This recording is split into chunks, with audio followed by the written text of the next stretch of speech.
di mana korbannya adalah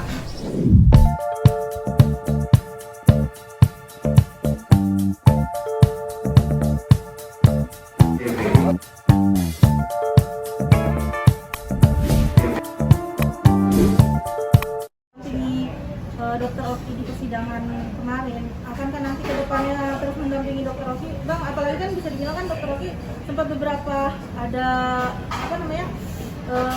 dilaporkan juga menjadi beberapa saksi, Bang. Jadi begini, saya ingin menjelaskan ke teman media, ini pertanyaannya bagus. Banyak pertanyaan, kenapa Bang Ramzi tidak pernah mendampingi Dokter Oki dalam kapasitas yang lain? Dalam kapasitas laporan di Polda Metro Jaya, di mana korbannya adalah Dr. Reza Gladys, saya juga merupakan corporate lawyer dari Glavitsya. Saya juga merupakan pengacara secara tidak langsung Dr. Atauba Mufid dan Dr. Reza. Sehingga saya merasa ada konflik of interest kalau misalnya saya mendampingi salah satu pihak. Karena kaitannya di sini adalah Isa Zega, Sandi Purnambasari, dan sudah tidak ada berkaitan dengan klien-klien saya, sehingga saya bisa mendampingi Dr. Oki. Saya kira itu yang menjadi alasan saya kenapa saat ini saya baru muncul dan baru datang ke teman-teman dan melihat teman-teman kenapa saya ada di Malang. Bang, tapi sebenarnya Dr. Oki itu sendiri tahu nggak sih perseteruan antara Isa Zega dan Dr. Sandi? Mungkin ada curhatan dari pihak Sandi, makanya memutuskan untuk Dr. sebagai saksi itu sebenarnya. Ya, Dr. Oki sudah menyampaikan itu di persidangan. Dr. Oki juga pada saat dipanggil sebagai saksi di dalam surat laporan dalam surat undangan panggilannya itu Dr. Oki tidak diberitahu, tapi karena surat panggilan, tapi akhirnya Dr. Oki menghadiri karena kewajiban sebagai masyarakat untuk melakukan datang ke kepolisian. Ya tahu artinya tahunya setelah ada undangan yang datang seperti itu.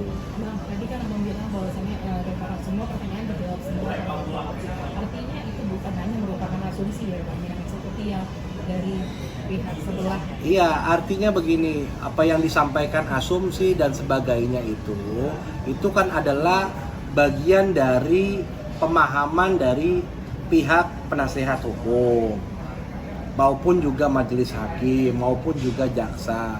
Jadi saya tidak mau terlalu dalam menjelaskan terkait hal ini karena keterangan Dr. Oki itu sudah disampaikan. Nanti apakah majelis itu menganggap itu kesaksian Dr. Oki sebagai asumsi, sebagai pendapat pengetahuannya, tapi yang jelas itu sudah disampaikan oleh Dr. Oki, tinggal nanti majelis hakim yang menilai apakah keterangan Dr. Oki bisa menjadi pertimbangan untuk suatu putusan yang ada. Kemarin yang saya tahu Dr. Oki saja. Karena tadinya Dr. Samira atau detektif tidak pihak pihak dari penasihat hukum keberatan karena minta dihadirkan secara langsung.